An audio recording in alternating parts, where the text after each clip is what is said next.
এবারের জন্য আমরা বেছে নিয়েছিলাম ভিক্টোরিয়া ক্লাব হোটেলকে। এখানকার সবকটা ফ্রন্ট সাইড রুমই সি ফেসিং, তবে এখানে অনেক সাইড ফেসিং এবং গ্রাউন্ড সি ফেসিং রুমও আছে।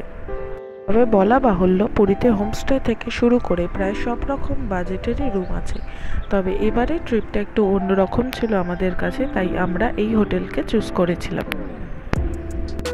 প্রায় 2 বছর পরে আমাদের আবার পুরীতে আসা, নানা ব্যস্ততার কারণে পুরীতে আর আসা হয়ে ওঠেনি। তবে এবারের অভিজ্ঞতাটা সম্পূর্ণ আলাদা ছিল। থাকা খাওয়া ঘোরা মিলিয়ে 3-4 দিনের রিল্যাক্সেশনের জন্য পুরী একটা মস্ত বড় ট্যুর প্যাকেজের সম্মান বরণ করতেই পারে। ওখান থেকে আমরা একদিনের জন্য জগন্নাথ দেবের দর্শনে গেছিলাম। জুলাই মাসে যাওয়ার কারণে আমরা পুরী স্টেশন থেকে নেমার পর থেকেই প্রচণ্ড বৃষ্টি পেয়েছিলাম, খুব কমই ভালো ওয়েদার ছিল। তবে এই হোটেল এবং তার সংলগ্ন রেস্টুরেন্টের ভালো খাবার, আতিথেয়তা সব মিলিয়ে এই 4 দিনের অভিজ্ঞতা ছিল অতুলনীয়। এই পুরী সিরিজের পর্বে তোমাদের সেই অভিজ্ঞতার কথাই বলবো। সমুদ্রের সামনে বসে চা এবং এগ টোস্ট খাওয়ার মতোই সবথেকে ইউনিক জিনিস হচ্ছে এই মিষ্টিগুলো। ছোটবেলায় আমরা যখন গিয়েছিলাম তখন এর দাম ছিল প্রায় 5 টাকা করে।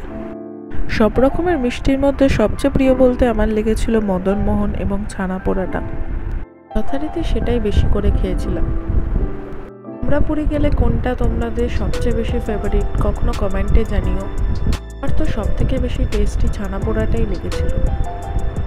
তবে এনারা যে 20 টাকায় 5টা সিঙ্গাড়া দেয়, সেটা কিন্তু চায়ের সাথে সমুদ্রের ধারে বসে খেলে একদমই জমে যায়। খুবই অথেন্টিক এবং ইউনিক একটা খাবার বলতে গেলে। পুরী বলতে গেলে সমস্ত রকমেরই বাজেটের রুম, থাকা খাওয়া, রেস্টুরেন্ট, হোটেল সব রকমেরই রুম আছে। তবে এবারের ট্রিপে আমরা বেস্ট প্লেসেস বলতে যে সমস্ত রেস্টুরেন্ট বোঝা যায় সেইগুলোই কভার করার চেষ্টা করেছি। সেগুলোতে ডিটেল ইনফো, কস্ট এবং কোয়ালিটি সব সম্বন্ধে আজকের এই ভিডিওটা। চলুন বেশি দেরি না করে আজকের এই ভিডিওটা তবে শুরু করা যাক। আমাদের এবারে ট্রিপ শুরু হয়েছিল শিয়ালদা পুরী দুরন্ত এক্সপ্রেস দিয়ে। ট্রেন টাইম ছিল 8টা। সকালে আর্লি মর্নিংয়ে পৌঁছাতে হলে এই ট্রেনটি বেস্ট ট্রেন। যথারীতি আমরা সময় মতো ওখানে পৌঁছে গিয়েছিলাম, আর এক্স্যাক্ট 8টাতেই ট্রেনটি ছাড়ে শিয়ালদা থেকে। ট্রেনটির পুরীতে অ্যারাইভাল টাইম ছিল 3:55। মাঝে জাস্ট খড়গপুর এবং ভুবনেশ্বরে দাঁড়ানো। এই রিসেন্ট ট্রেন অ্যাক্সিডেন্টের জন্য বেশ টেনশনেই ছিলাম এই গোটা ট্রেন জার্নিতে।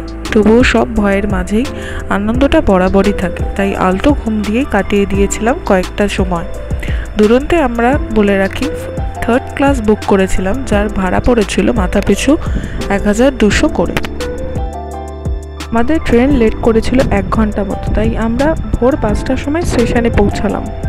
স্টেশনে নেমেই দেখলাম প্রচণ্ড বৃষ্টি, তাই অত শত না ভেবে আগেই দরদাম করে টোটো নিয়ে এলাম। স্বর্গদ্বার পর্যন্ত টোটো ভাড়া মূলত 200 টাকা নেয়, তাই পড়েছিল আমাদের। এই স্টেশন থেকে স্বর্গদ্বারের রাস্তার দিকে গেলে এই যে রাস্তার বাঁকটি পড়ে, সত্যিই প্রথম দেখাতে মনটা খুবই ভালো লাগে, সব ক্লান্তি যেন দূর হয়ে যায়। তবে ওয়েদার খারাপ থাকার দরুন আমরা প্রচণ্ডই বৃষ্টি পেয়েছিলাম। যথারীতি আমরা ভিজেও গিয়েছিলাম প্রচণ্ড, তাই দেরি না করে আগেই আমরা হোটেলে গিয়ে উঠলাম। আমাদের ভিক্টোরিয়া ক্লাব হোটেলে রুম আগে থেকেই বুক করা ছিল, কিন্তু 9টায় চেক আউট হওয়ার দরুন আমরা তখনও রুম পাইনি। আর হোটেল পুরো বুক থাকার কারণ তারা কোনো রুমও অফার করতে পারেনি আমাদের সেইটুকুনি সময়ের জন্য, তাই আমরা অপেক্ষা করছিলাম 9টায় চেক আউটের জন্য।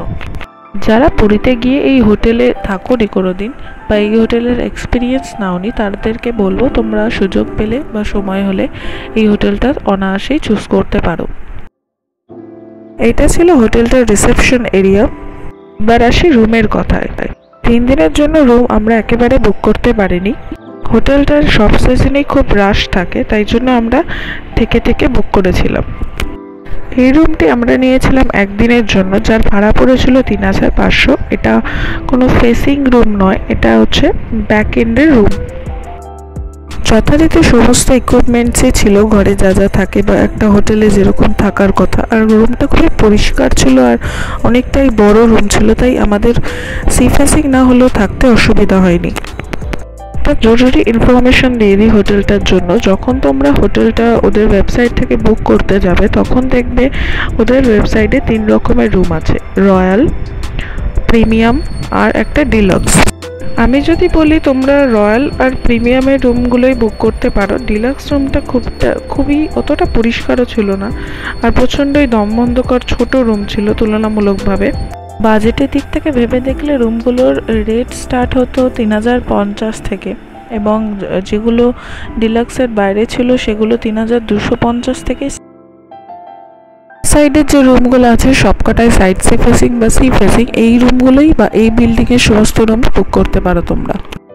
রুমে গিয়ে লাগেজ রেখে প্রথমেই আমরা বেরিয়ে পড়েছিলাম সি বিচে, আর সি বিচও ছিল হচ্ছে হাঁটা পথের দূরত্বে, তাই খুব একটা অসুবিধা হয়নি। আর বৃষ্টি হওয়ার দরুনে গরম ভাবটা খুবই কম ছিল। যেতে সমুদ্রের সামনে গিয়ে দাঁড়ানো এটা আমার সবসময় প্রিয় শখের মধ্যেই পড়ে, তবে একটা নেগেটিভ সাইড বরাবরই থেকে যায়। এত কষ্ট করে যারা সি বিচে দুটো পয়সা কামানোর জন্য বা রোজগারের জন্য থাকে, তাদের কোনো আর উপায় থাকে না। বৃষ্টি হওয়ার দরুন আমরা সানরাইজ তো দূরের কথা, ওয়েদারও ভালো ছিল না ঠিক সেইভাবে, তাই গোটা সময়টা আমরা হোটেলের মধ্যে দাঁড়িয়ে কেটে নিয়েছিলাম। তবে পরের দিন আমরা পেয়েছিলাম ঝকঝকে ওয়েদার, রোদ ঝলমলে ওয়েদার যাকে বলে।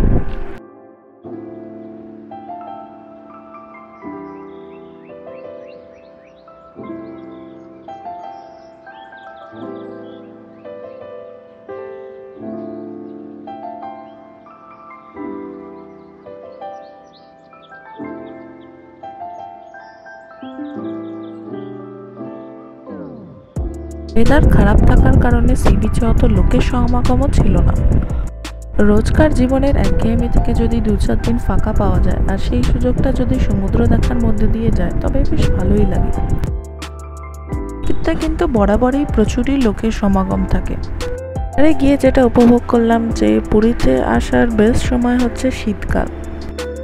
একটা গুরুত্বপূর্ণ ইনফরমেশন তোমাদের জানিয়ে রাখা ভালো, তোমরা যদি কেউ পুরীতে আসার প্ল্যান করো, তবে প্রথমেই যেটা করবে, তোমরা দুরন্ত এক্সপ্রেস ধরে ভোরবেলা পৌঁছে যেতে পারো, বাট ফেরার সময় অলওয়েজ তোমরা বন্দে ভারতই ধরতে পারো, বিকজ এটা মনে হয় সব থেকে বেশি বেটার।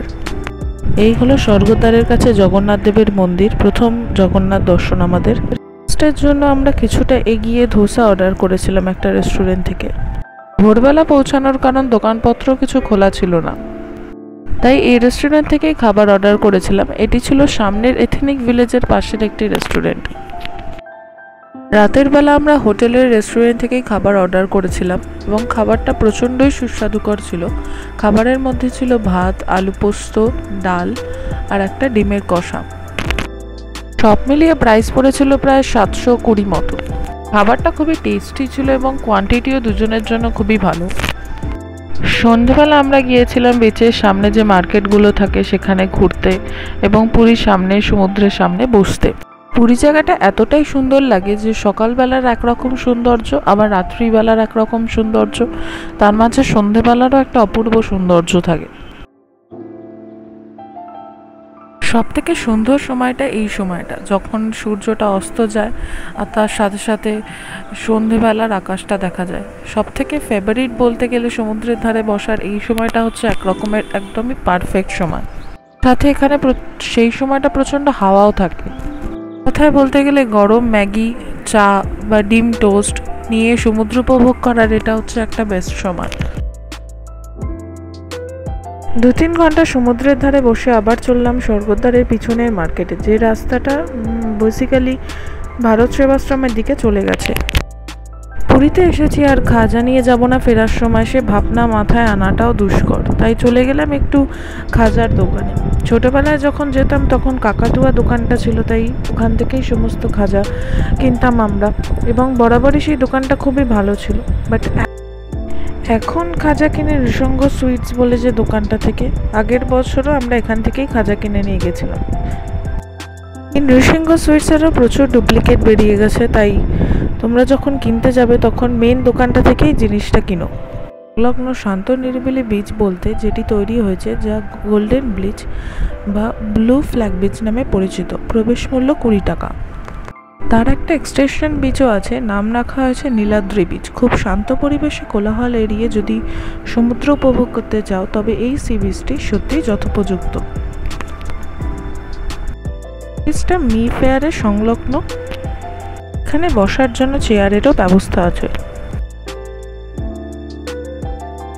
গোল্ডেন বিচের এন্ট্রি গেট, এই গেট দিয়েই ঢুকতে হয়।